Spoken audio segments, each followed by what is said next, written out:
Thank you all so much for coming. The response over the last 10 days has been overwhelming, and today is no different.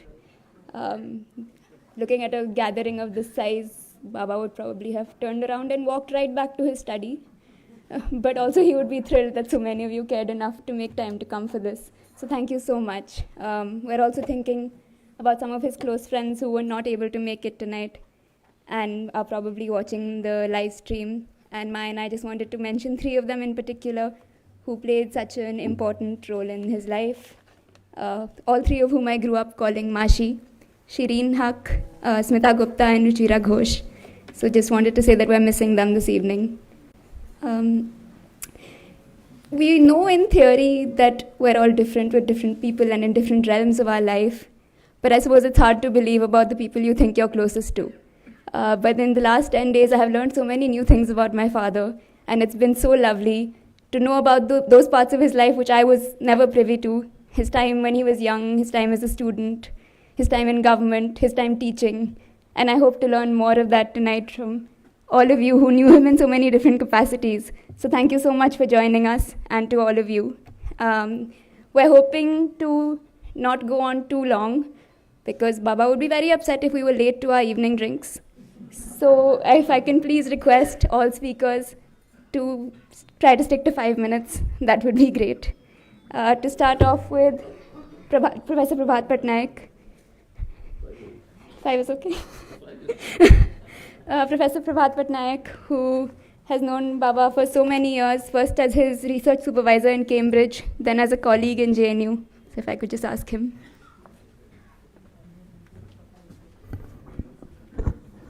Thank you very much, friends.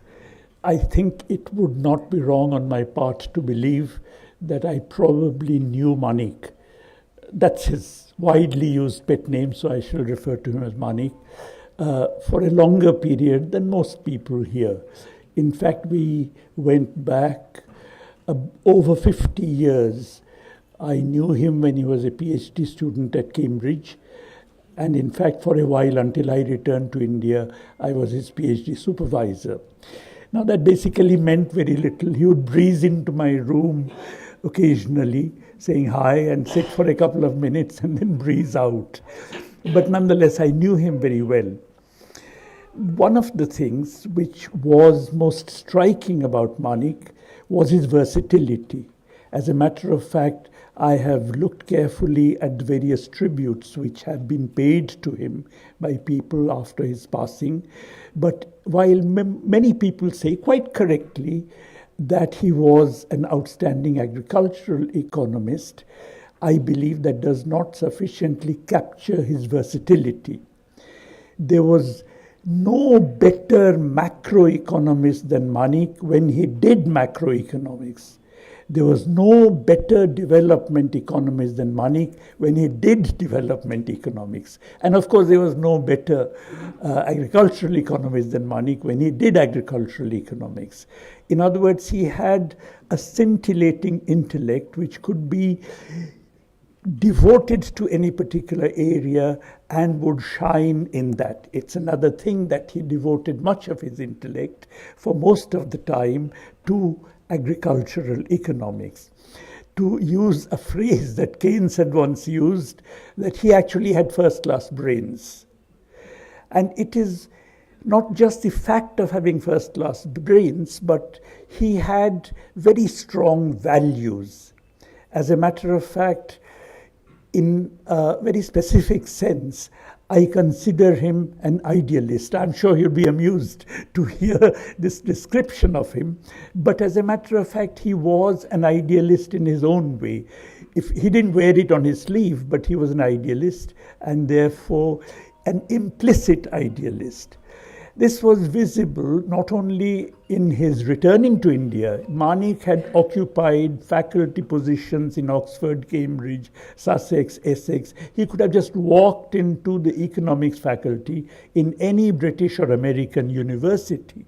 But he chose to return to India. And I must confess, I was quite surprised by that particular decision, because he had stayed so long abroad that the thought of his returning is something which nobody took seriously. But one day I just dropped into Amio Bagchi's room in the Calcutta Center, and I found Manik sitting there. So I said, "Arey, what are you doing here?" So Manik said, "I'm looking for a job." So I said, "Our center has advertised for some jobs very recently, so why don't you leave your CV on your way back to England?" Which he did and was duly selected, and then we of course became colleagues. Now, it is not just the fact of his returning to India when he could have, as I said, walked into any British or American university, but also the idea of using his talent in a way which he thought was in the service, via the government, through government work, in a way which he thought would be of service to the people he valued. For instance, his commitment to the peasantry, his commitment to a universal public distribution system. These are things he actually valued highly, and he thought that he could actually join government in order to influence policy in a way that these things were realized. Now, he was not the first to do that. As a matter of fact, in India, we have had, until now, a string of persons, of first-class brains, economists, who have joined the government precisely with that kind of an idea in their minds. Manik's own father, Dr. S.R. Sen, was such a person. Dr. S.R. Sen, as the chairman of the Jute Inquiry Commission report in the 1950s, was the first to suggest that there should be government support operations to sustain jute prices at a level which was remunerative for the growers. This idea then later got generalized to all kinds of other crops, but that idea was first put forward by Dr. S.R. Sen. Likewise, we have had I.G. Patel, outstanding economist, who was in the government. There was Ashok Mitra, and there was Shukhamay Chakravarti, an outstanding economist who was in the government, and in his own way trying to serve the people. Now, Manik, I believe, belonged to that particular tradition. He was the last of that tradition. I regret to say there would not be another Manik in that sense because of a number of reasons. Firstly, that now we are in an India where the need for economists is felt less and less. In other words, the idea of an economist who can speak his mind and therefore influence policy by taking a certain position and fighting it out, that notion is completely gone. And secondly, of course, these days, somehow people seem to confuse management with economics. So that if you have gone to your IIMs and so on, then you are considered a good economist. Now, that is something which, again, is completely foreign to the way of thinking of this entire generation of people that I'm talking about. So Manik, in a sense, was the last of that generation. There wouldn't be another Manik.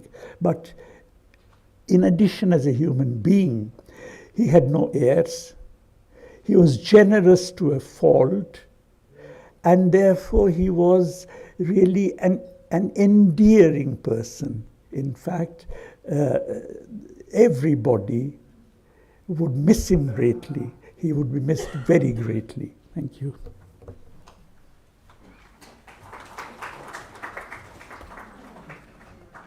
Before we go on, if I could just ask everyone to put their cell phones on silent. Next, I will call my cousin Kajuri Sen, who teaches journalism at the O.P. Jindal Global University and has also been close to Baba for many, many years.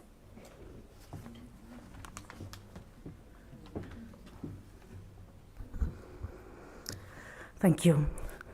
So I sat down last night and decided that I wanted to string some coherent thoughts together about Abhijit, Manik, or as I called him, Jethu. About my uncle, how do I memorialize him? And I found myself in a lot of ways falling short of words. Now, I could say he was brilliant. This is something that we all knew.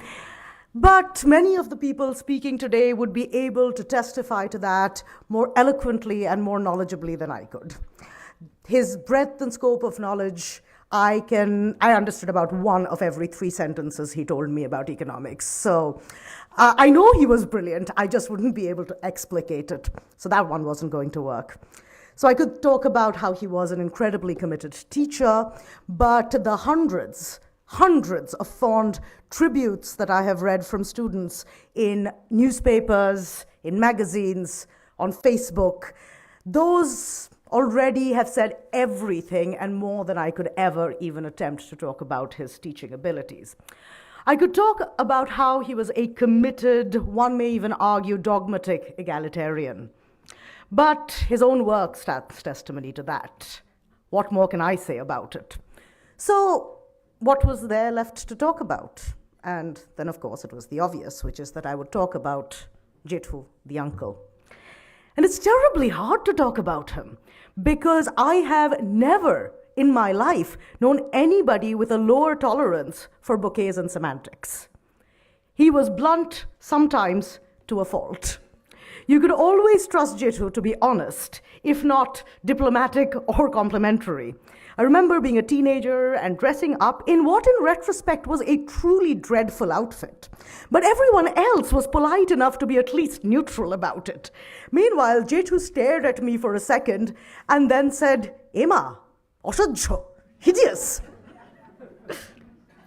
But that sort of straight shooting, unequivocal honesty was a quality that he carried pretty much in every field of his life, and it was incredibly flattering when he said not bad, because he meant it. That was an incredible compliment. So let's say I cooked dinner, and he'd look at it and say, "This was quite tasty." And I knew he meant every word. Jethu and I were partners in crime. As a child, I could trust him, if no one else, to sneak me an extra piece of chocolate. And as an adult, he could trust me, if no one else, to sneak him an extra piece of rum. He would try to explain his incomprehensible spreadsheets. I would listen patiently. I would try to bring him up to date with the new films or TV shows or pop culture references, and he would listen to me equally incomprehensibly. We were very confused by each other's work, but we were also very indulgent, largely, towards each other. A passion we shared was, and were entirely in unison about, which that's true, the whole family shared, but us in particular, was food, and in particular meat. When nobody else was willing to take me out to a restaurant as a kid, I knew I could count on Jethu. I could go to him and wheedle him into taking me out for lunch or dinner. And this was a culinary passion that we shared right through. Every weekend I'd get a call. What are we getting? What are we ordering? Burgers, tacos, pizza. He was always up for all of that. So to go back to what happened when I was writing this, and I was trying to think of one word that would sum it up. I could have gone with iconoclast. That certainly applied. I could have gone with obstinate, as anyone who ever interacted with him would know. He was stubborn. But the more I thought about it, the word I kept going back to, interestingly enough, was innocent. There was something profoundly innocent about him. Behind that beard and that miasma of smoke, there was something almost Peter Pan-esque about him that reflected in his refusal to equivocate, in his honesty, in his absolute pleasure in the simpler things of life, in the way he kept going back to his numbers and his spreadsheets, constantly looking for answers and solutions. And it seems incomprehensible to me that that innocence is gone. Every time I go to his house, I walk into the study, and I expect that he will be sitting there in front of his ancient computer, NDTV playing in the background, a glass of rum by his side, a packet of charms in his hand. I expect him to turn around and say, "Kajori, arekta drink, just a little one." I expect him to say, "Kal burger khate." So that's what I'm going to do. I'm going to go home, I'm going to pour out an old monk, I'm going to order a burger, I'm going to light up a cigarette, I'm going to raise a toast to the man who taught me that you can be 72 years old and you can still be so very young at heart. Thank you.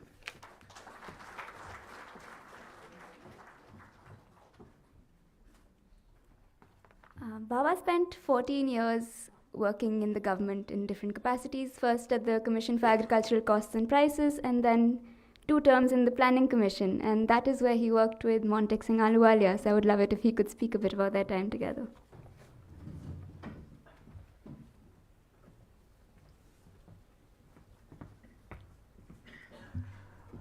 Thank you, thank you, Janvi, for asking me to speak. As you said, he was a colleague for 10 years in the Planning Commission. And, unlike many of the others who will be speaking or have spoken today, I didn't know him that well before then. And my interaction with him was, you might say, strictly professional, not so much in the personal domain. But I learned a lot during that period, and I'm grateful to him for a lot of that learning. One of the interesting things, it's not that I didn't know about Abhijit. I mean, of course, I knew he was a terrific economist. All the things that Prabhat has said were known. And you didn't take more than about 5-10 minutes of conversation with him to realize that that was true. In my case, I first actually became aware of his thinking way back in 1991 when the economic reforms were being launched, and the government of West Bengal, I mean, this was obviously an issue where people at different ends of the political spectrum took a different view, and the government of West Bengal prepared a paper sort of saying this is not the way to handle the crisis, there's another way of handling it. It was quite a good paper, actually, and very analytical, not a sort of rave and rant kind of paper. And I was told that Abhijit had a big hand in it, in drafting it. So I knew that from a political point of view, he came from a particular side. And of course, one of the interesting things about the UPA 1 and the UPA 2, it was a coalition government and a bit of a rainbow coalition. So one of the challenges in there was that, it was not as if everything was agreed. And there would be something, we knew that there were some things that you just had to put aside. But there was a lot that was actually agreed. And, half the time I feel in government, it's not that government doesn't get to do things right because they don't agree. Half the time, or more than half the time, even when they agree, it gets done wrong. So there's a huge, huge amount of work if you can agree on something to actually do it right. And I found that in the UPA, there were many areas that I worked with Abhijit very closely, and I could see how much he contributed to moving things forward. Now, this will sound like a terrible sort of, very different from the last very personal and personable and charming account which we just heard of rum and hamburgers and things like that, which actually is a dimension of his life which is very important, and I didn't personally experience it that much. But we were, I mean, he was the man on agriculture and widely respected, even within the commission and outside. I know that Dr. Manmohan Singh, our boss, had a very high opinion of him, so I was quite aware that if it was something on agriculture, I mean, if I was trying to persuade the Prime Minister this is the way to go, I would be asked, well, what does Abhijit think about it? So one had to sort of, find a common position. And I recall on one occasion that we both agreed, in fact, everybody in the Planning Commission agreed, that too much of the government's programs are sort of laden with all sorts of conditions, which are then implemented by somewhat wooden bureaucracy at the center. And most of the states would say, what is this nonsense? Just give us the money and let's get on with the job. And there was a lot of legitimacy behind that demand. And Abhijit and I, looking at the agricultural side, we found that there were God knows how many schemes, all of them very small, each one presided over by some joint secretary or deputy secretary level official. So we came to the conclusion that these should all be pooled together into the Rashtriya Krishi Vikas Yojana, a nice Sanskritic phrase which we dreamt up, and that happened. And the interesting thing was his first reaction, indeed everybody's reaction was, look, let's just give the money for agriculture and let the states decide what to do. Now in the government, that just wouldn't be acceptable, because the view would be that it'll get quote unquote misused. And so you have to lay down some criteria. And I think it was Abhijit's suggestion, which I think was quite brilliant actually, that look, let the conditions be laid down by the state government in a committee to be chaired by the state chief secretary. and let the Agriculture Ministry and the Planning Commission send representatives to this committee. So the entire decision making moved from Delhi to whatever the state government was. And you know, it's interesting. I mean, this is not the kind of thing you expect. This doesn't prove your ability to do economic analysis. It's more a gut feel that what is going to happen. It would be very easy to say, since the central government ministry representatives would also be there, it would be very easy to say nothing will change. But actually, it did change a lot, simply because more junior people went from Delhi to the state government. The state government stuff was presided over by the chief secretary. He was able to get many of these people to actually agree to things which they would not have agreed to if the state government was sending a delegation to Delhi. And I think, coming up with that suggestion made a huge difference. And I do believe that that particular effort to combine all these schemes, introduce flexibility, and the other very important suggestion that Abhijit made was that there's a lot of feeling, there was then, and I'm sure it's always been there, that the allocation of funds across states is arbitrary. And that shouldn't be the case. I mean, we should have some way of deciding that if this is for agriculture, there should be a state entitlement. And sort of he worked out the details of how to do that in terms of share of total cropped area, etc. Then this had to be modified because people raised some problems, but that modification was not difficult. So, and there are many other examples that I can give, but I felt that in this entire process, here was a person who wasn't exactly addressing problems with the same prejudices, if you like, that I would or other people who were in a way similar to me would. But he was addressing each problem in an analytical way and was always open to a reasoned argument. It was never the case that, trust me, I know. This was always, look, why do you think that? And then he would explain why he thinks the way he does. And quite honestly, in that discussion, I enjoyed those interactions and learned a lot from them. And I do want to endorse what Prabhat said. That is, he's perhaps wrongly described as the most distinguished agricultural economist, which of course he was. But he was also actually just as interested in a much broader range of things, including how do you organize investment in infrastructure. We had a lot of discussions on that.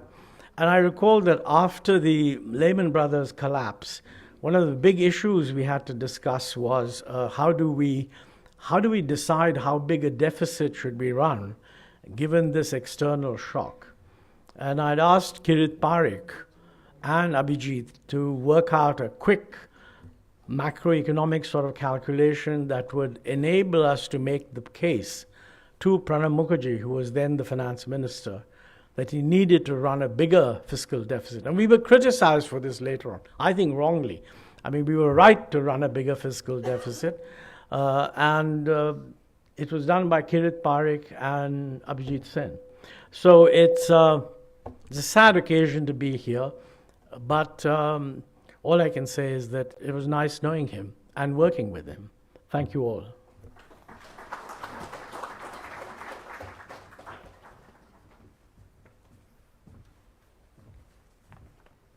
Next, I'd like to call my cousin Meghna Mehta, who over the years has had a lot of very interesting conversations with Baba. Most recently, she was trying to convince him that it makes sense to write a new introduction to his PhD so it can be published, which unfortunately never happened.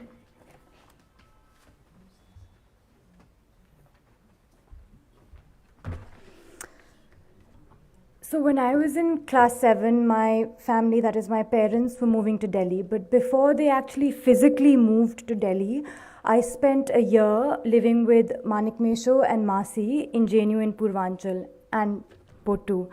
And there was a moment that I remember quite vividly in school, in the classroom, where the teacher had sort of broken us up into groups in that quintessential question that one has to answer growing up, what do you want to be when you grow up?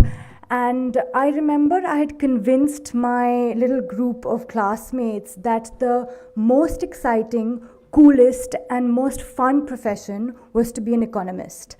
And when we got back into the classroom, my teacher, asked each of us, and my group wanted to be economists, and so she was intrigued, perhaps impressed, and she asked, what draws you to economics? And I said, it's really fun. My Mesho is an economist, and it entails dedicatedly for very many hours, extremely sincerely playing Minesweep and solitaire in front of the computer.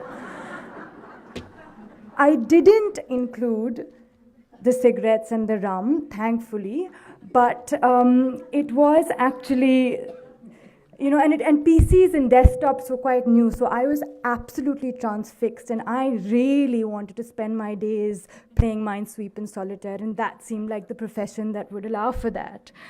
So you might imagine the deep disappointment a few years later when I learned that economics was really not as exciting as Mesho had made it out to be. Mesho was unique.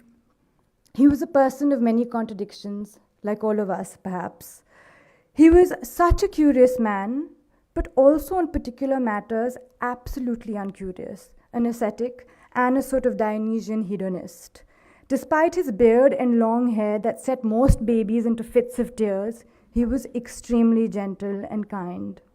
His nieces and grandchildren at one level grew up perceiving him as someone who was unattached to the world and worldly matters. Unperturbed by household norms, ordinary domesticity was of no interest to him. At most family lunches at our grandparents' houses and Mashi and Mesho's house, there was very little small talk that Mesho engaged in. There was very few emotional check-ins. How was your day? How are you? In fact, we didn't expect birthday wishes or birthday presents. Our Masi did compensate many times over for that, though. I remember a time when he asked me, perhaps mistaking me for somebody else, if I had finished my PhD. I reminded him I had just begun class 11. He replied flatly, "Oh, so you're still in school?" Yes. Many years later, when I had indeed begun a PhD, he asked me over a winter break, "So how is school?" I replied saying I had finished school over a decade ago. Again, he replied flatly, "Oh, okay." Class 7 was many years ago, and unfortunately I didn't grow up to become an economist, as much as I would have loved a lifetime of solitaire and Minesweeper. However, next month I do begin my first teaching job, and I feel that Mesho's life and legacy comes as a blessing and a reminder of the ways one might fashion oneself as one continues to grow up. He had the audacity and the tranquility to live life on his own terms. I feel really lucky that in the past 9 months, as Mesho was homebound, I could spend several evenings with him, visiting him, and on 3 or 4 occasions, we had thrilling conversations about his PhD thesis. He had written about a particular crisis many decades ago, and now there was another crisis, an ecological crisis. He was completely open to the fact that he had made no account of this ecological crisis, and I convinced him that he must write a new introduction to his thesis and publish it. When I asked him to fish it out, he said he didn't have a copy. He didn't know where it was. He hadn't seen it in decades. Mesho, it seemed, didn't care about the things that concern most of us in my generation: publishing, authorship, a sense of ego. In all walks of life, the personal and the professional, the ordinary etiquette that we're socialized into, that is or can be so deeply oppressive and uninteresting, was just absolutely not a part of Manik Mesho. Yet if the anecdotes I share reveal aspects of his detachment, it would be entirely incorrect to say that this was a person who didn't care. His form of care that focused his attention, energies, intellects, and efforts on some of the most important and fundamental aspects of creating the conditions for the flourishing of some of the weakest and poorest in our country. He might have forgotten our birthdays and anniversaries, but instead, his was an attachment, commitment, and a form of care that transformed the lives of millions. Mesho feels like he will always be there in front of his desktop. In his detached absence, he was a constant presence. His way of being in the world was singular. It was a way of being and existing that doesn't exist anymore. And so it feels, therefore, especially important to commemorate, remember, and hold on to. And actually, maybe my definition of economics in class 7 wasn't entirely incorrect. Seeing the legacy he has left behind, one as fundamental as food security in a country like ours, my Mesho really did make economics into the coolest profession. What, if anything, could be more inspiring and exciting? Thank you.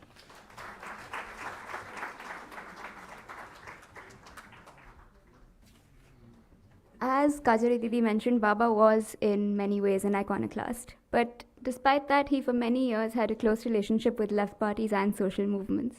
So I'd like to call Sitaram Yechury, the General Secretary of the CPIM, to talk a little bit about him.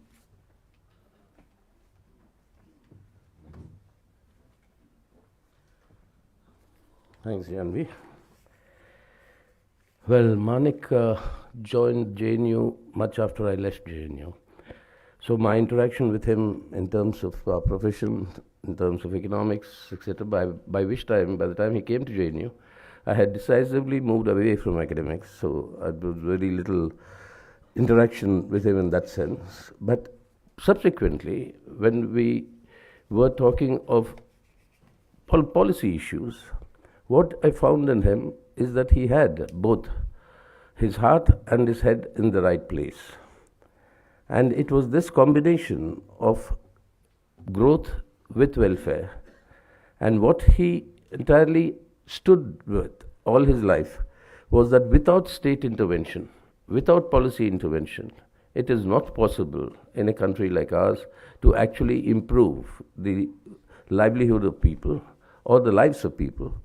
And therefore, he was a strong advocate of state intervention, which was not really the run of the thinking in those days. And Montague could reduce it. Oh, he's not here. So Montague could reduce to it. Oh, is there? Montague is there. So when the UPA government came into, when it was formed, when Manik was made a member of the Planning Commission, which Montague was the deputy chairman, and you had people with various divergent viewpoints and understandings that had come together. What would be the minimal manner in which you could achieve this combination of growth with welfare? And what were the policy initiatives that were required? Why I say he had his heart and head in the right place was that as the chairman of the CAPC, CP, that is Agricultural Costs and Prices, Commission for Agricultural Costs and Prices, he was a constant champion in that sense within the framework of the officialdom, champion in terms of a better deal for the farmers. Minimum support price is something that he always used to not merely support and champion, but along with it would also be the public distribution system, strengthening it, if not universal, to maximize its reach. So as the CSCP chairman, his interventions were but hallmark of that combination of the heart and the head in the right place. And then as a member of the Planning Commission, I think his interventions then, before being a member and during a member, on many issues that Montague and Saida will be here, I mean, they'll be able to throw better light, but on the questions of the debates on the estimation of poverty. There were huge number of contradictions and conflicts that arose over the estimations of poverty in India. You had various committees that come up with various, estimations, and all of them, in our opinion, at that time, we were supporting the government then, outside support to the UPA government, were all underestimations.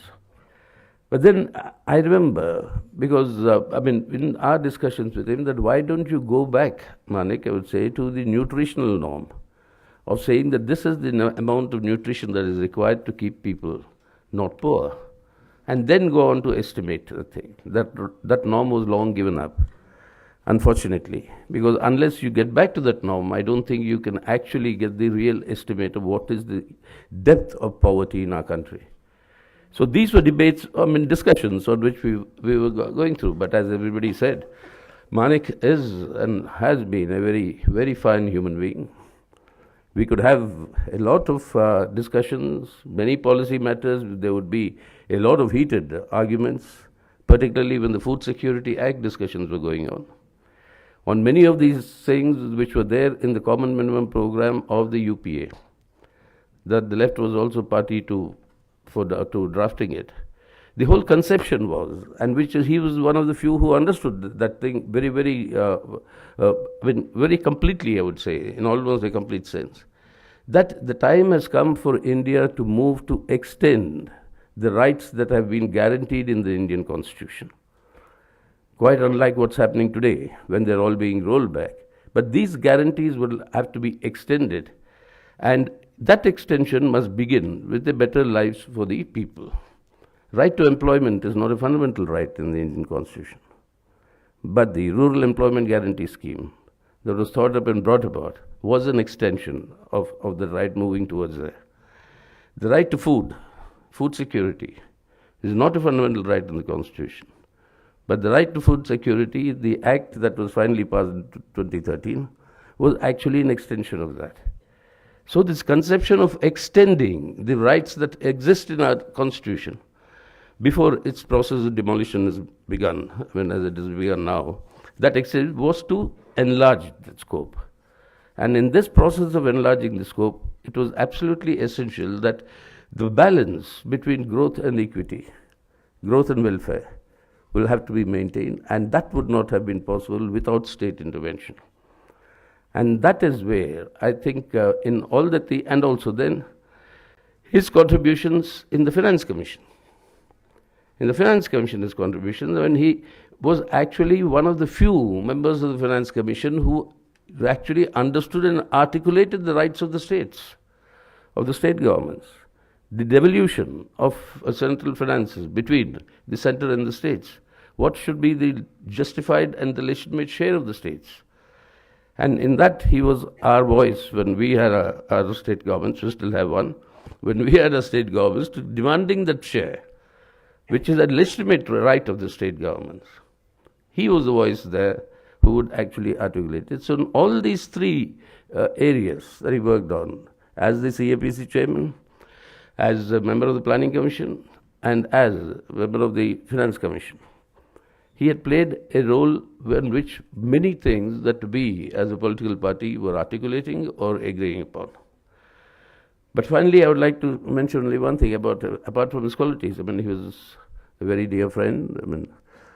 Jyoti was 1 year junior to me in JNU, known her since much longer. And then after Janvi came about, and then we were all very good personal friends, we've always been. And his not being there, but of course we miss him. He'd come back and suddenly I'd find his voice familiar. Before him, his hair would be seen in some form fluttering around. He said, "Yaar, Sita ek chams mila yaar." I don't know, he said, "Come in." And then that's how, and even in official meetings when we were there, in governmental meetings, we'd come in there, so we'll just move out. And anyway, all that personal tributes about, but he was a very fine human being. And the best way to go, he chose the best way and he went the best way, but a little too soon. He shouldn't have gone so soon. We all needed him to be a little longer. But one passion of his, which I cannot avoid not mentioning, is data. He was fascinated by data. And we were fortunate in our batch in JNU, we had a course known as the data foundations of the Indian economy, the databases of the Indian economy. And it was subsequently abandoned, unfortunately, and I think it's a very big mistake that they stopped teaching that course, because now how to interpret data, how to use that data, how to see where you want to see to get your actual information out of that data. Now these may sound simple, but they are extremely, it requires an extremely patient talent and a very, very rigorous hard working to actually extract the correct information from data that is collected. So I used to tell him, Manik, you always remind me of the ancient wisdom of a Chinese saying. The Chinese were very particular. They still keep repeating it. They keep saying, is the seeking truth from the facts. The facts are all there, but what is the truth out of these facts? That was a passion of Manik's. He would always examine data, re-examine data, go into it, and it's not only the macro data or the NSS surveys, etc., but also village surveys that people would do or commission them many a time. But seeking truth from facts is actually something that Manik implemented in his life, I believe. And as I said, that's why this is the time when we actually need to seek truth from the facts. In many ways, even outside of economics, it's actually the truth from the facts that have to be now sought. And at that time, Manik not being there is, of course, lost. But I think more than regretting his not being there, which of course is a fact, we celebrate his life and the way he lived it, and we'll miss him. Thank you.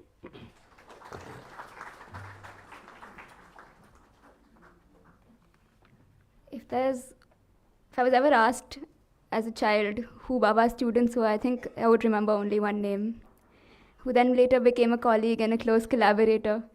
But I remember when I was in school, they spent so much time in his study looking at Excel files that I came to start telling Ma, wo Baba ka beta hai. Himanshu, it would be great if you could talk about that relationship.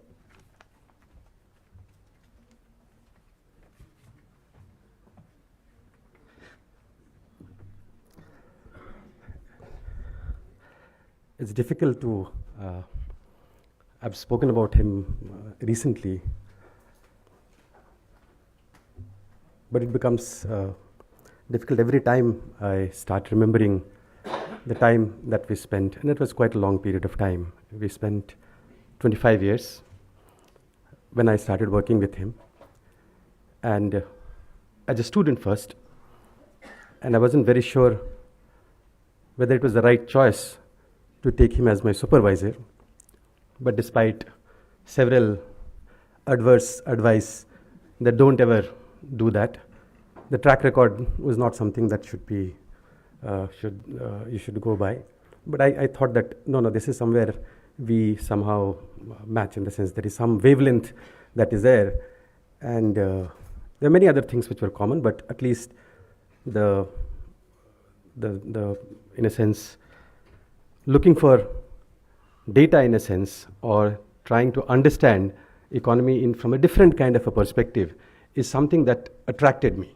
And that is something which was his hallmark. You couldn't brand him into one slot. You can't slot him that this is Abhijit Sen in a particular frame. I mean, he was somebody who was very difficult to slot. But that was also his characteristic style. And this is not something which was my opinion. This was something which all his students would vouch for. And they all loved him, even when he was not teaching, because he was somebody who continued to be a teacher, irrespective of whether he was a faculty, regular faculty at the university, or was a planning commission member, or a chairperson of CSCP, or if somebody who had retired and just available at the JNU campus. Most of the time, the students would basically talk about him whenever we had our informal gatherings. The discussion would be that he forgets people. And there'll be other things about that at the same time, that he's so brilliant and all of these issues there. I think there was a method in the madness that was there in him. He will forget students, but he will not forget his teaching. He took his teaching very, very seriously. Throughout the 15 years that he was outside the center and he was closely involved with policy making in really serious roles, he continued to teach, continued to supervise, and would not miss classes. Even if he forgot the timing of the classes at some point of time, a phone call would go, and I remember he would rush from Planning Commission Yojana Bhavan to say that, wait, I'm coming, and he will reach the center and take his class, and that again will be like a brilliant class. That is one thing he never compromised, and that is something which he continued throughout, not just to his students, but also those who were not his directly supervised students. In a sense, his forgetfulness was a boon. I mean, you could simply go and he wouldn't care. I mean, maybe if he forgot, are you my student? And you can simply say, yes, I am. And then probably you get the same kind of a treatment. In a sense, it didn't matter whose student you were and what topic you were working on. You were working on probably something which was not in agriculture, not on poverty or something else. He would still engage you. That was the teacher who was always available in conferences, in meetings, wherever you met him in the, or for example in the market, the KC market in JNU, and somebody came and suddenly said that this is what I'm working on and what do you think about it? And he'll stop there, and I have seen that for half an hour he's simply engaging with that student, and suddenly somebody had to remind him that you came here to buy something, you have to go back. But that was his personality as a teacher. And I think that personality remained throughout his tenure as a teacher there, and that's what, this is not something which he forgot. He was also, as a teacher, somebody who encouraged young scholars, patiently hearing them, not getting flustered by all sorts of questions being asked. Something may be his close interest, some area which may be something which he has worked on. He wouldn't hesitate to share his, not just his opinion about it, but also if the person wanted a data which he would have created spending some 10 hours or 15 hours or 20 hours, that he was willing to share, wouldn't even think about it. That was the generous nature of him, and he thought that always encouraged students to come up with new ideas, never would get angry at any of the students. And in some ways, he was really the role model, in a sense, for many people to be looked upon, in a sense, as somebody who did not care about the formalities. And in some sense, the fact that he was not formal, he didn't want to have these protocols, was also the strength that he had, that you could barge into his house at any point of time, call him up at around 8 o'clock in the night, and I wanted to discuss, and you could go. In fact, one of the advantages of that was that throughout the 15 years that he was outside with the government, he continued to stay in the JNU campus. And his room was the office where anybody could go. That was something which was there. Morning, and he would do that. Morning 7 o'clock, he would call us to discuss our research work till 9 o'clock in the morning, 7 to 9. And then he would go and go to the Planning Commission or CSCP, wherever, come back at 6 o'clock, and again 6 to 9 he would be sitting with his students. That is the kind of commitment he had. And he would never complain that I had a long day, I had a very tedious meeting. If he told you that come at 6 o'clock, yes, come at 6 o'clock, and he will be very happy to engage with you till whatever time. And that's something which is the contradiction that comes in. He was supposed to be one of the, in a sense, lazy persons, in a sense, wouldn't write too much. But that was where you could see him sitting on the computer for hours, obviously playing games in between, but also working very hard. And he used to work everything on his own and share and do everything. But he wouldn't ever make that excuse that I'm tired and I'm not going to work on that. I just wanted to say that his attribute as a teacher is something which he lived. It was not his profession. It was not something which he was getting a salary. He was what we call as the Chalta Firta teacher. Since he was a teacher to the panwala, he was a teacher to the driver, he was a teacher to the civil society activist who went to his office. What is this complex thing that is being talked about? This calculation is this calculation that. And he will patiently teach you. He will teach the bureaucrats who are working with him. He will teach anybody who is willing to listen. He will teach the journalist. In a sense, that's something which he enjoyed. But he was also a great learner. And one of the things that he was remarkable about him was that the village studies program, the Foundation for Agrarian Studies, with which he was very closely associated, he took very keen interest in a subject which was not his. And at some point of time, he would basically, always when we came back from our field surveys, when we do our village surveys, he will quiz us, he will basically interrogate us. What did he say? What happened to that? How do you reconcile with that? He was somebody who was always very curious, and he was willing to listen and change his opinion if it is something which did not, he felt that he might have made a mistake.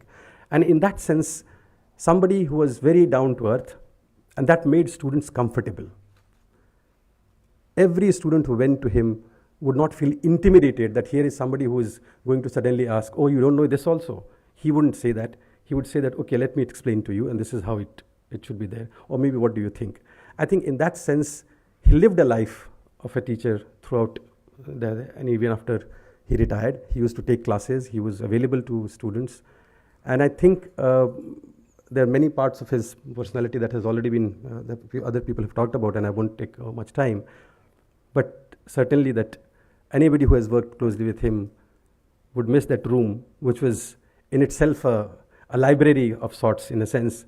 And he wouldn't care if there was a party going on in the living room, and if I came there, he will simply give me a come, and we'll go to that room, and he wouldn't be bothered about it. And I would say that there are people who have come to our house, why don't you go there? He said, no, don't worry. We have to do this thing. We have to complete this thing. And at some time, many times I felt guilty about that I shouldn't be imposing on his time. But then I realized that he was also enjoying it. And that's something which obviously made me happy, and I knew that he might be happy, but there are others who might be not be happy with that. But yes, he was a complete teacher, a complete human being, a complete scholar, and very difficult to say which part of his is what you like. In a sense, there were so many different aspects of his life that you can keep on remembering and still feel that, okay, that there is more to this person than what you all have known so far in so many years. Thank you.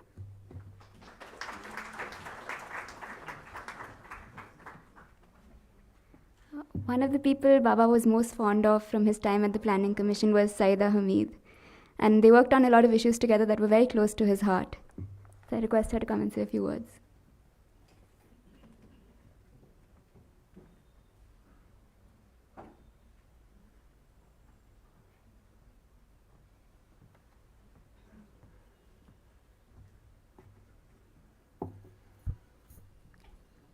When Jyoti and Janvi asked me to speak, I said, I can't speak. I just can't speak. I don't know why.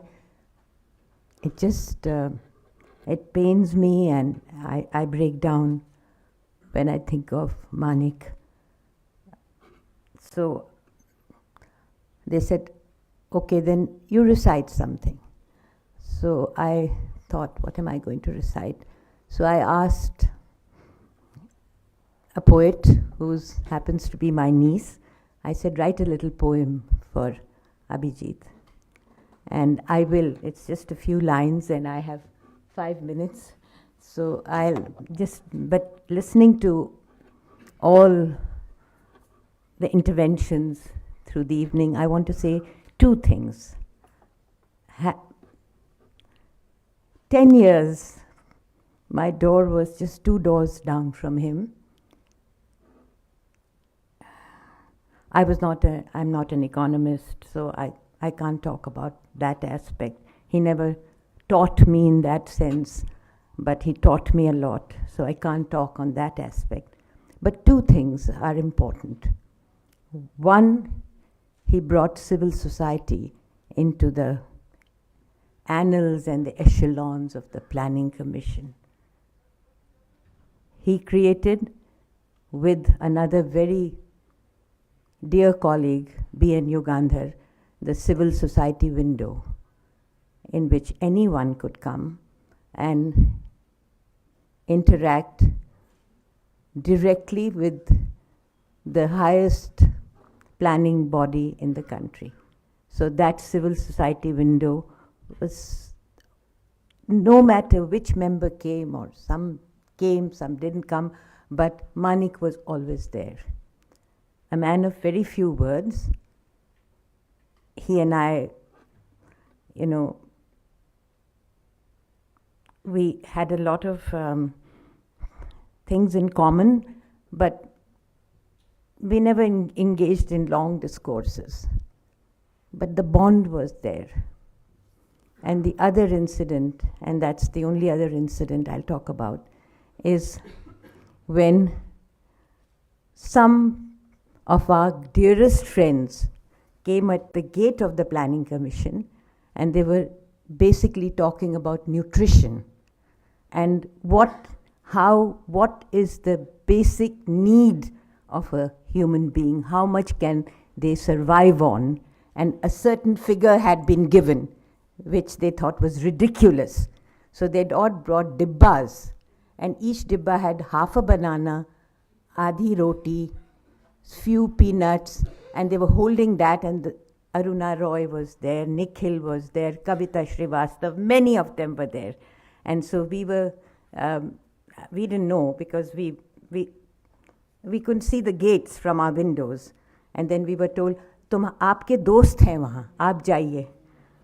So Manik and I, of course Manik and I, so we went down to these friends who were standing at the gate, and they were smiling, we were smiling, and the darbans were just like, don't, inko protect karo. And they were like, I mean, it was a wonderful feeling to be with him. And the other thing which I wanted to mention also was this starting gendering the plan. And the feminist economists, that Manik was such a strong support. I was a very minor person in that, but it was really Manik, and nobody could really go against Manik. So when Manik said, yes, it's a feminist economist, and Dr. Devki Jain is sitting here, who was the moving spirit behind it. And so we said, okay, when you write the plan chapter, then let some people like, the feminist economist, and that was also, even Professor Amartya Sen was the feminist economist in our group. So let them look at it. So there was about 20 top economists, women, mostly women, 1 or 2 men, and Professor Shiv Kumar was there. And we said, let us look at the plan. Before, as you are writing it, we want to see if every aspect has gender in it. And so the first person who gave us the draft was Manik in the agriculture sector. I can never forget that. And then slowly, some people felt, very embarrassed, and so we got 1 or 2 other chapters. Anyway, that was a process. So talking about him and being close to him in a sense, and yet a very respectful, I was a little awed by him also, a little distance, but in immense amount of rapport. And I offer you these lines, which is my dedication to Manik. Rahe amal ke saathi mere. Rahe amal is the practical path. राहे अमल के साथी मेरे अभिजीत, अब तुमसा दोस्त कहाँ से लाऊं? राहे अमल के साथी मेरे अभिजीत, अब तुमसा दोस्त कहाँ से लाऊं? तुम जैसा इंसान कहाँ मिल पाएगा अब? तुम जैसा इंसान कहाँ मिल पाएगा अब? रोशन चेहरा, रोशन चेहरा ताबिंदा पेशानी वाले. Tabinda means something which is illuminated. His forehead was always, peshani is the forehead. Roshan chehra tabinda peshani wale, ujla man jo manavta ke liye dhadakta. Ujla man jo manavta ke liye dhadakta, ilm और अमल के पैकर थे तुम. Ilm, learning, wisdom, amal, practical. Packer is the emblem.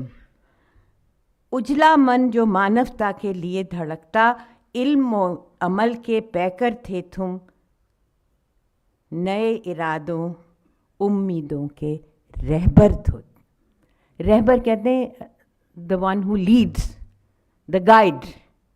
नए इरादों उम्मीदों के रहबर थे तुम. You led. नए इरादे नई उम्मीदें, इल्म अमल के पैकर थे तुम, नए इरादे उम्मीदों के रहबर थे तुम, अपने प्यारे मुल्क के खातिर, अपने प्यारे मुल्क की खातिर साझे थे सब ख्वाब हमारे.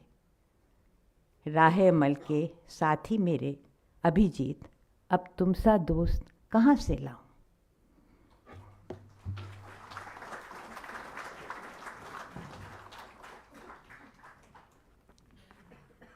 Brinda Karath, who's Politburo member at the CPIM, worked with Baba on several progressive causes, including implementation of the Rural Employment Guarantee Act.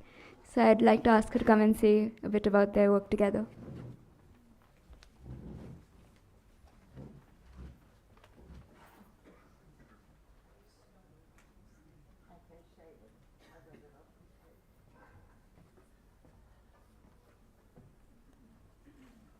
Thank you, Jahnavi. Dear friends, we are here to remember Manik, our experiences, our friendship with him, our memories of him. A brilliant economist, a kind and generous human being who wore his prodigious intellectual abilities so lightly. I just wrote down a few of my own experiences, which I'm just going to read out to you. In the late 90s, women's movements, organizations, and AIDWA, of which I was a part, we were working on issues of food security on the public distribution system, food insecurity, rationing system, and the specific impact it had on women. And it was at that time, I think it was Madhura Swaminathan, who had told me that Manik, as chairperson of the CACP, had taken a very strong position on the issue of the universalization of the public distribution system. And subsequently, the report in 2000, which was published, it really did become, on many issues, a reference point for struggles of rural women, of urban women, and on the whole issue of how linking procurement with food security was a very critical aspect. And over the years, he became the go-to person for me to consult on not only the issue of food security, but so many others like the Rural Employment Guarantee Act, the Food Security Act, and also, very importantly, as Saida has said, the whole question of how you bring in the concerns and issues of gender into planning and into economic policy. And this was at a time when there was such an aggressive advocacy of the whole neoliberal framework. And it was at that time that this pushback from a person like Manik, who was dead against the targeted PDS, was so very important. And I remember him saying something like, these guys don't understand arguments based on morality. Give them facts of how much money they are losing by the targeting system, and you may get a response. I clearly recall his sharp arguments against the flawed methodology of assessing what constituted the poverty line and what he said was dividing equally poor households into BPL and APL. At a time when hardcore reform wallahs were busy cutting subsidies, Manik stood out for his commitment to match economic policy with social justice. As a member of the Planning Commission, one of the responsibilities he had to deal with was with states, including Bengal and Tripura, where at the time we had a left-run government. And I was told by our Bengal comrades that he was extremely supportive of many of the initiatives they had taken and understood the needs of the state in relation to the central government. But, they said, he was equally firm in highlighting what he considered a dire necessity to improve systems of procurement of paddy at minimum support price to prevent rice millers from gaining an unfair advantage over the Kisans. So the centrality of his concerns was reflected in so many of his even very, very sympathetic interactions. Recently, after his passing, when Comrade Manik Sarkar, who was then the Chief Minister of Tripura at the time when Manik was in the Planning Commission, expressing his sorrow, he said that he always felt that Tripura had a friend and a voice in Delhi through Abhijit Sen. I wish Manik's way of dealing with issues had been made into a handbook for those who strut around as experts today. Although such a handbook might not have captured that striking quality which set him apart from others, which is that he did not have an iota of arrogance, not even remotely, always unassuming, always so approachable. And even on issues where there was disagreement between us.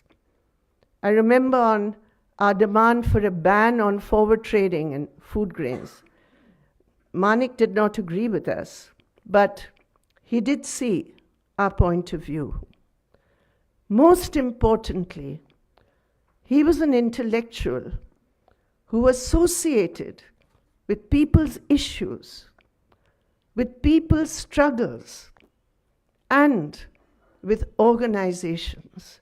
He openly associated himself with organizations of the trade unions, of the Kisan Sabha.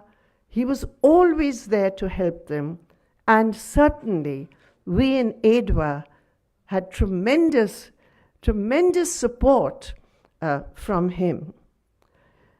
I benefited greatly from my many discussions with him and will always be grateful for his patience and the time he took to answer my many questions.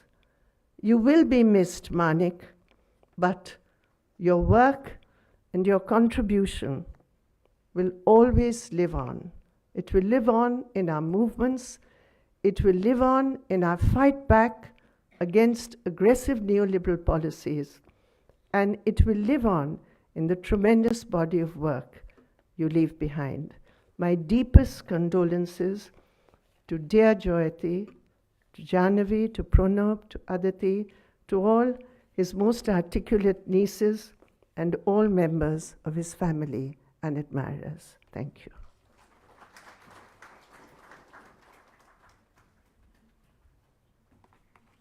Professor Shahid Amin and Baba have been friends for over 50 years, and most of Baba's fun anecdotes from college feature him. Then they also spent time together in Oxford, and when they were both back in Delhi. So I'd love it if he could say a few words.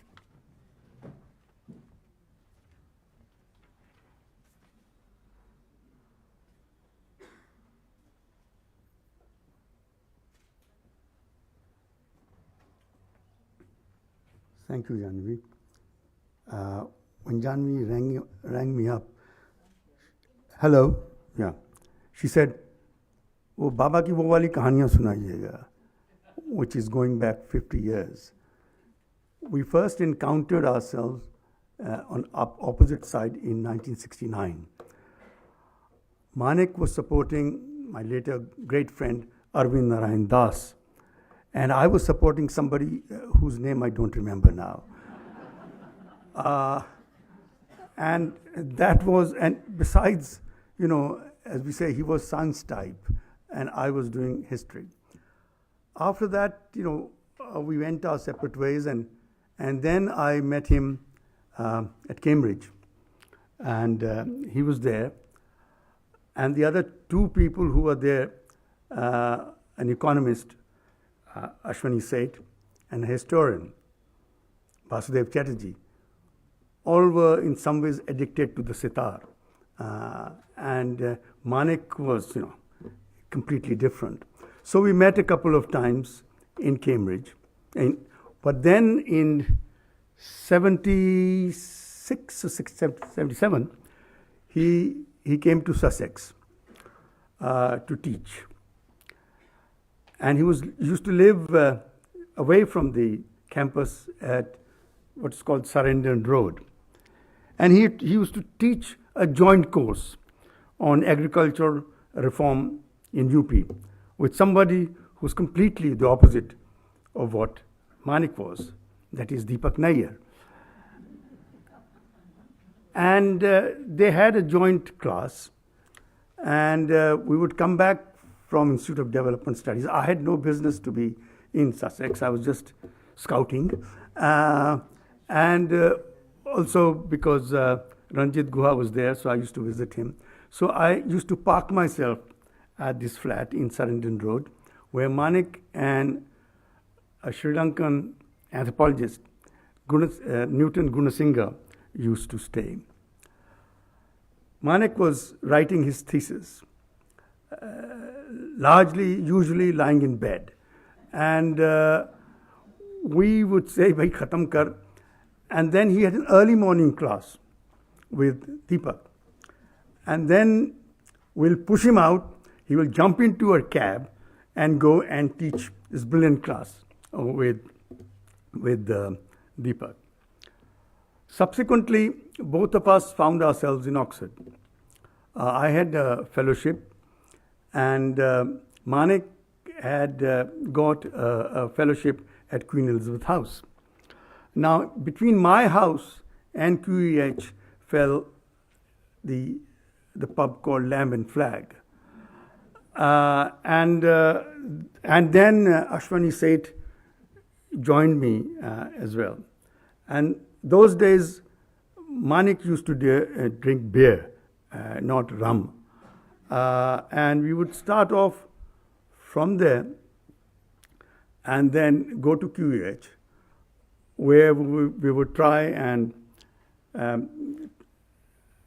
try our hand in billiards, and carried on for some time, and then retreated wherever we had to go after that. And so there that Mukul, who had just finished his PhD at Florida, came and met us. Manik was a friend to me in a way which is very different from people who saw him and interacted him later on. We used to address itself with a common kinship term, used wisely in India, which is a male chauvinist kinship term, which I will not repeat. Very common, which is, comes about because of marriage. And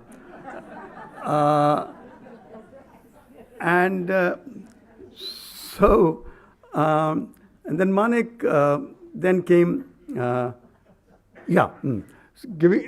are talking about agricultural prices. So I was doing a thesis, I'd done a thesis in economic history on small peasant production in UP, and I was trying to hone that into a book.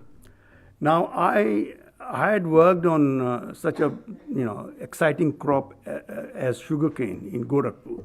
That was my great achievement.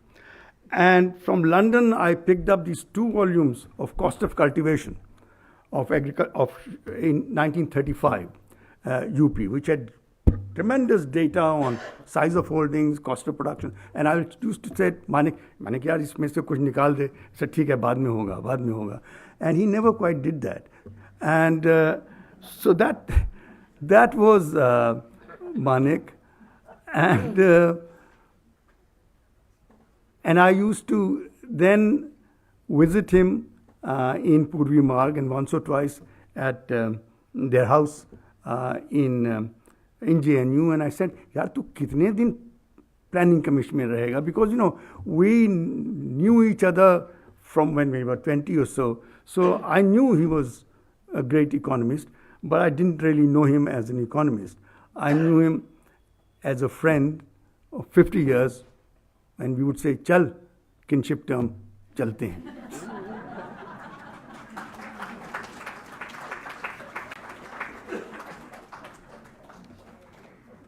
I think Deepa Sinha's interactions with Baba probably grew after she stopped being a student at JNU because of her deep involvement with various social movements like the right to food. So I'd like her to speak a little bit about that.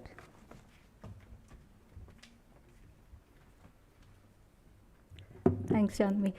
Yeah, so yes, my interactions with Professor Sen began, say, around 2009 when he was, of course, in the Planning Commission, and the discussion around the National Food Security Act had begun in the country, and we were looking at how it was being designed, and I was part of the Right to Vote campaign.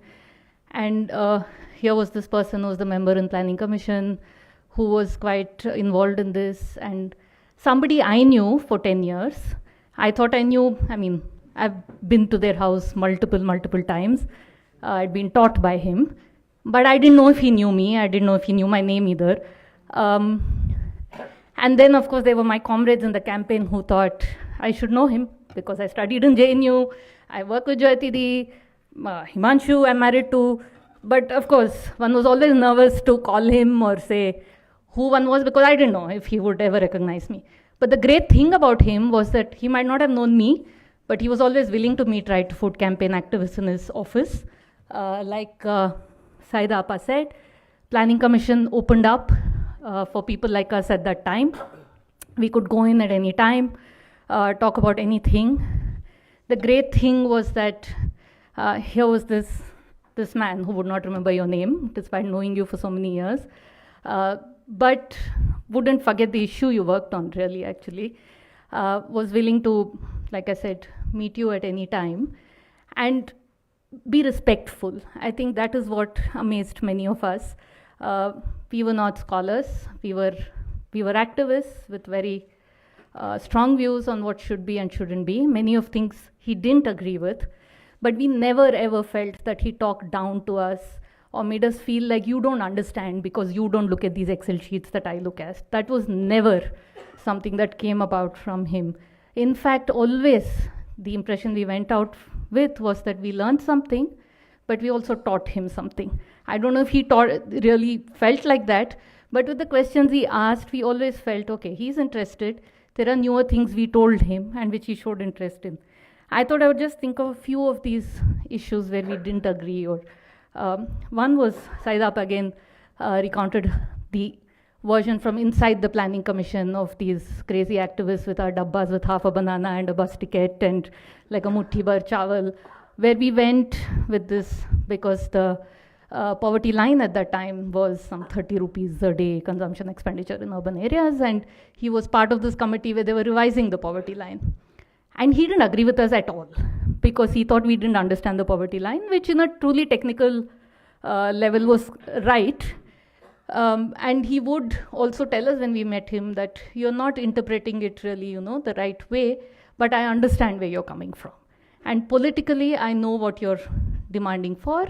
And there is that confusion because for me, the poverty line is something else, and that's what it should be. But the government is often using it for something else, and that is what you are fighting. And these two can coexist, and I can be your supporter in your fight, even though I think technically you are like totally wrong. And then so we go on this protest, and we are standing out there, there's police already, and only two people come down, of course, finally, people who are with us really inside. But he also managed, I think Montek has left, but he also managed to organize a meeting for us with Montek where we presented him those dabbas and were kind of told off for interpreting the poverty line the way we did. Similarly, the other thing I think which really, again, stays with me as something where I felt we contributed to his understanding in some ways was the whole issue of midday meals and ICDS. Once again, this economist who's supposed to be like hardcore economist, CSCP, farmers, and all these big Sardar farmers are big fans of his, and he macro economy and so on. But when we went to him about midday meal and ICDS, most interested, surprisingly, and would actually ask questions, and by the end of it was a big support of restructured ICDS along with Saidaji and others who really pushed for it. The budgets for ICDS went up, doubled that plan. And again, a huge victory, but again, something where he was willing to listen, learned on these issues on which even within the campaign we were having a hard time because they were not seen as hardcore economic sort of issues, because it's about some feeding some little child in Anganwadi center. How does it matter when there are such large issues we have to fight with?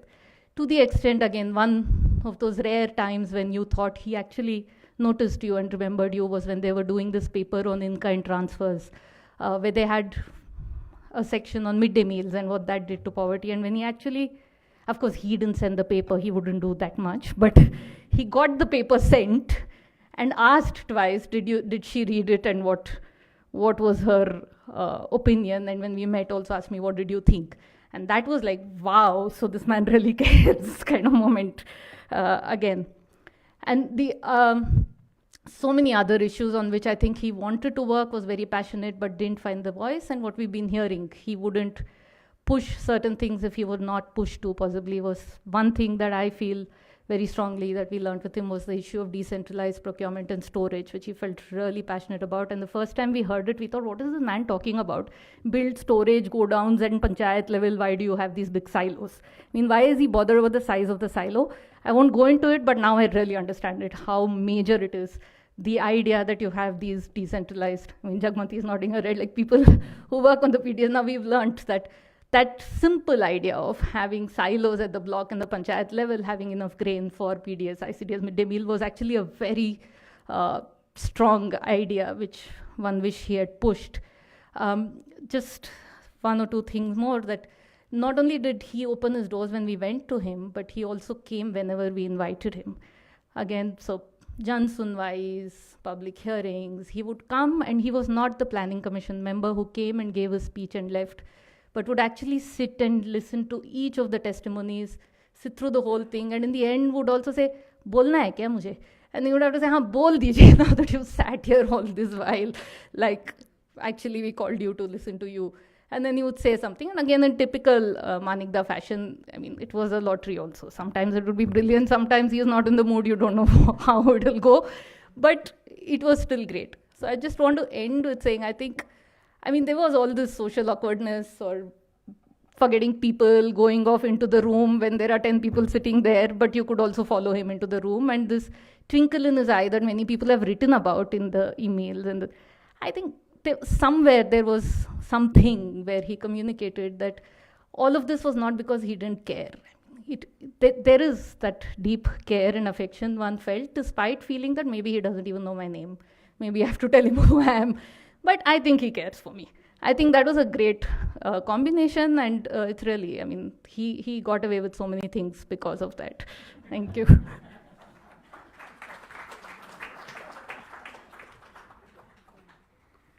Vikas Rawal has been a close colleague and collaborator of Baba's, especially over the last decade or so. But even more than that, in the last few years when he's not been so well, he has been one of the people who has come and spent time with him, talked to him about the data that I never wanted to talk to him about, and taken care of him when he was ill.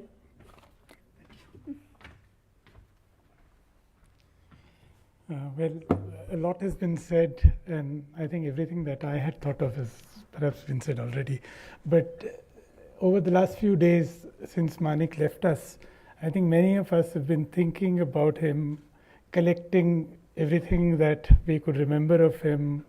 Well, I put together all the papers that I could find of him, and his photographs, and I don't know, everything that we thought connected us to him.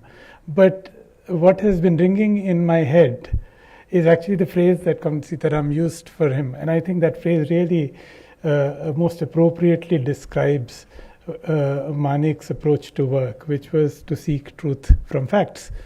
But I think Manik also went beyond it, at least in two ways. And I think it was partly because of the world he found himself in, which we all, in fact, are in. One was to find the facts. To find the facts, and in particular to find the facts from the noise.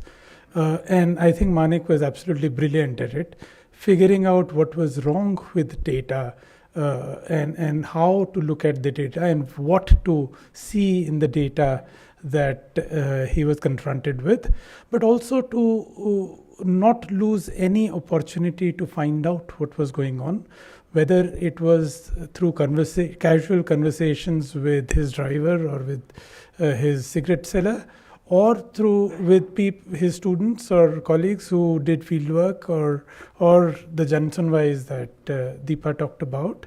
For me, I mean, it was brilliant to talk to him every time I came back after doing a survey, both because he was somebody who wanted to listen to it all, and he was not interested just in the numbers that I had processed from the survey, but he really wanted to listen to how things happened.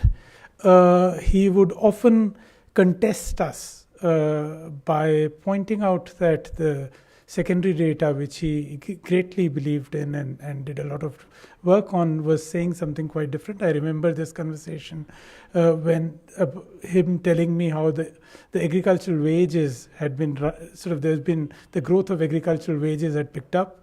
We had just done a survey in Bihar where women's wages were like 30 rupees a day, and I said, what are you talking about? Women are getting 30 rupees and you tell me that the wages have been growing. So, I mean, there's something really wrong. But when that happened, he neither, he took you very seriously. He used it to question the data. He also held his ground. He said, well, can this be generalized? But, so there was that sincere effort to see how do you reconcile this. If what is being seen on the ground by people who've been doing fieldwork is different from what the secondary data are showing, how does one deal with this? This was something that Manik took very, very seriously.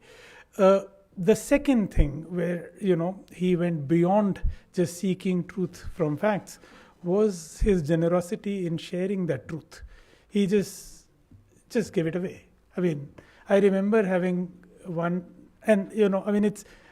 In fact, that's another thing that I've been thinking about. Incredible fortune some of us have had of having somebody like Manik, who you just sort of met as he was walking from Dakshinapuram to CSP, or was coming out of his class or something, or we could go in the evening for a drink at his house and actually pick his brain. It's just incredible fortune, and he would just. He was never short of generosity in sharing. Once I remember I was telling him of the work that I was trying to do on cost of cultivation data, and he opens his computer, takes out a file that he's been compiling for like 20 years, which is, all the data that have been sort of produced from CACP, and says, here it is.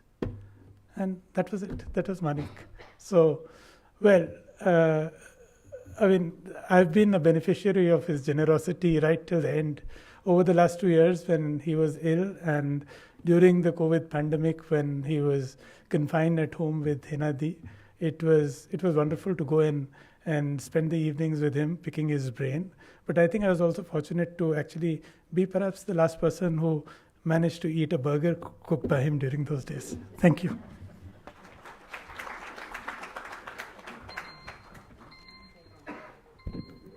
Next, I'd like to call my Mashi, Aditi Mehta, to share perhaps some more personal stories about Baba.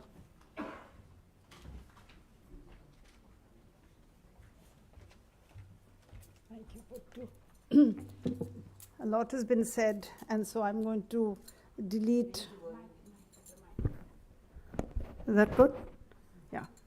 So I won't repeat what has already been said.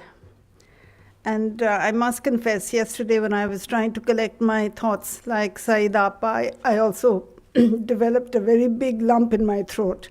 So I thought it would be better if I just jot a few points down. Manik, my brother-in-law, really had a beautiful mind and a very gentle soul. He kept company with the best intellects of the world, nationally and internationally. And he was a man not in a hurry to do things. He is credited with writing many PhDs for friends and colleagues, delaying his own by over a decade, of course. And he sought no honors, but attained so many, and sought no position, but realized the top of his very own callings. He was an enigma. In one of my last conversations with him and Mukul, perhaps about a month ago, he spoke at length of his paternal grandmother, Asha Lata Sen. And she was a redoubtable woman, widowed, and with his father being just 3 years old, an infant. She educated herself, joined the national movement, and on Gandhiji's say, stayed on in East Pakistan to work, join politics, and never lost an election till 1971, when Bangladesh was born.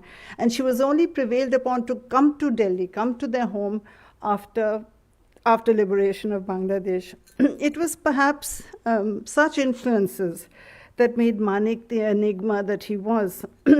He was a leftist economist with a love for the unusual, for the brave, and a constant search to be able to serve, to be of genuine relevance to the poor. Bonti, Jayati and Manik's home in JNU was a constant adda for anybody seeking good conversations, stimulating ideas with laden tables of wonderful food and drink. It was a coffee house for ideas, political discussion where everyone was welcome, even as Manik would once in a while take a furtive break to punish his lungs. He didn't believe in rituals, but also tried not to offend anyone. I remember my sister and he were to have a civil marriage, and all the rituals were ruled out. When the Muhurat was fast approaching and the magistrate was clearly late on arriving, Shamar Mesho, my Manik's father, was sort of expressionless and said that the time is passing. Manik sensed the possible disappointment in both the mothers. He lit a candle. He dragged my bemused and perplexed sister 7 times around that candle in front of us all in the living room of my parents' Munirka enclave home. For the rest of his life, he was forgiven all his sins by the doting mothers. Manik was a contemporary Marxist, humanist, Gandhian, Ambedkar, you call him what, who really atoned for all those who suffered abstinence. He pursued truth, especially in public policy for the poor, as everyone has testified. And one point I would again like to clearly acknowledge, Manik was immensely proud of Bonti, of Jayati. Her brilliance, her talent, achievements, her voluminous productivity. The last evening and his going was also vintage Manik. He had his customary drink with Mukul, maybe not 1, maybe 2 old shots of Old Monk. And then after his dinner, simply collapsed and had a massive heart attack. So it was a life lived on his own terms with a death similarly swift and painless. So this is a toast to Manik and to all of you who have supported him and loved him and who kept him going with such scorching love. Thank you.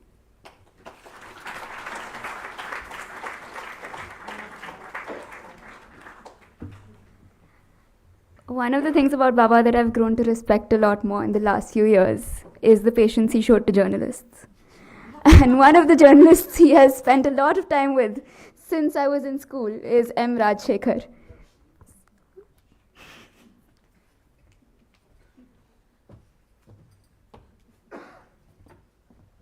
Patience is the operative word.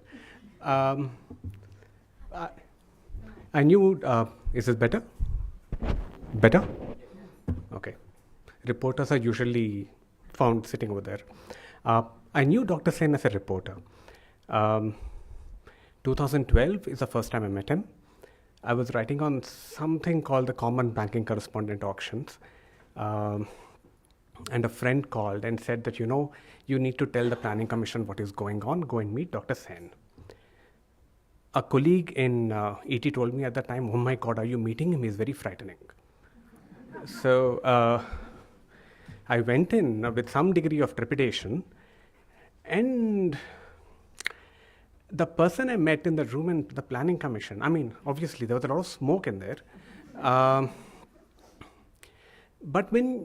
And this was really me speaking much more than him to talk about something very egregious that was underway. And as I spoke to him, I think we were chatting for an hour or so, and he seemed to be very familiar with all the details. And I came out reassured that finally I've unburdened myself with all of this information with someone who's going to take care of this. And then I got into the habit of dropping in on him, partly when I was writing on Aadhaar, partly when I was writing on financial inclusion. And two qualities in him really stood out. One, of course, he was absolutely insightful and very acute. We all know this. Just as importantly, for a reporter, here was a person who called a spade a spade. This is very important. I mean, at one time, there was at one time, working on Aadhaar, this stray question came that has any of this stuff about direct benefit transfer, has any of it ever been tested out in the field? And then I called Dr. Sen, and he answered that question in a very, very point blank, no nonsense, I don't care what the consequences are kind of a way. This is something that you really respect in anyone who's in a position of power. I saw a third side of him when I left ET. I joined Scroll and went on a reporting trip which took me across 6 different states, trying to update my understanding of this country. I ran the idea past Dr. Sen in early 2015 and then went off to Mizoram, then Orissa, Punjab, Bihar, Tamil Nadu and Gujarat. The idea was that if we try and identify the major processes shaping each of these states, we will also be able to identify the major processes shaping this country, which seemed like a good question to ask given the 2014 elections had just ended, and we were all very flummoxed by the outcome. I go to Mizoram, and then I come back to Delhi and I call Dr. Sen and say that I was always very formal with him. So something to the effect that, Dr. Sen, this is Rajshekhar, I'm just back from Mizoram, can I come see you? And his response would be something like, oh, hello, and then come. You know, this became a pattern. I would go to a state, stay there for 3 months, 4 months, whatever, come back to Delhi and call him and sit with him in your JNU house and tell him about everything that I had seen while reporting in that state. And the last few days I've been trying to think about what it was about those chats that I cherish so much.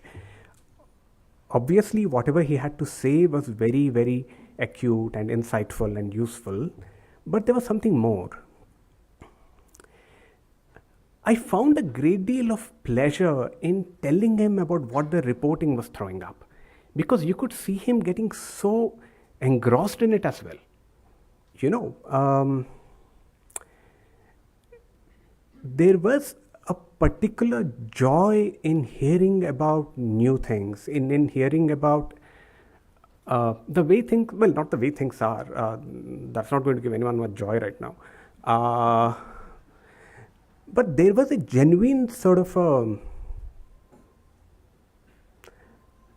wholehearted sort of a love for information, you know. And so as I went reporting, even after the Scroll project, whenever I was working on a particularly nuanced report or anything, a part of me would think this, I have to talk to Dr. Sen about this. Not only because I need his inputs, but also because I know that I'm going to really enjoy watching that spark inside him. You know? So some months ago, I was reading a book on the Islamic Enlightenment. And the same thought again, that book was phenomenal, an epiphany on every other page. And you read it and you think that, wow, Dr. Sen would really like this book. We've never spoken about the Islamic Enlightenment, naturally, right? But you know that he's going to sort of enjoy reading a book this kind. And that leaves me with one last thing to say. The Scroll project ended. I was working on a manuscript based on the reporting stint, and I was talking to him. And one day he says, once you're done with your analysis of state financial health, mail it to me, I'll run it through my computer and make sure the numbers are correct. There is no need for him to do this, right? But that was the guy. And now, when I go working on any report which is relatively detailed, I'm going to miss him. Those conversations were a real highlight. So thank you.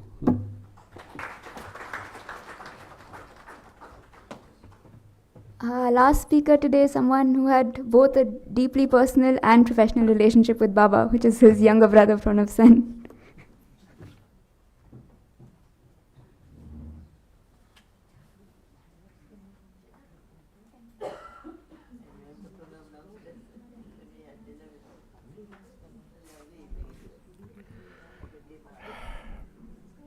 Well, my life has come full circle.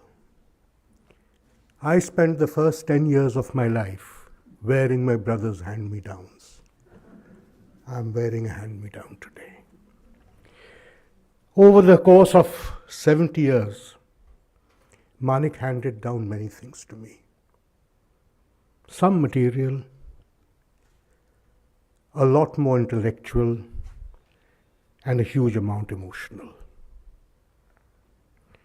Each of which I cherish, and I cherish deeply. But of all the legacies he left me, was the legacy, and by far the most important, was the legacy of his friends. Manik had this quality of attracting friends, right since childhood. And through the course of his school days, college days, and work life, he attracted friends, and it was my good fortune that I inherited a very large part of them. This is, I think, a characteristic of Manik that has, in a sense, been hinted at by everybody else who has spoken before me. But I think it was his most compelling quality. He was not an overtly people person, but people were drawn to him for reasons that I cannot fathom, but I have been the beneficiary of that, because as I look around this room, I realize how many of my really close friends were hand-me-downs. Thank you, Manik, for the legacy that you have left. My burden feels so much lighter. Thank you.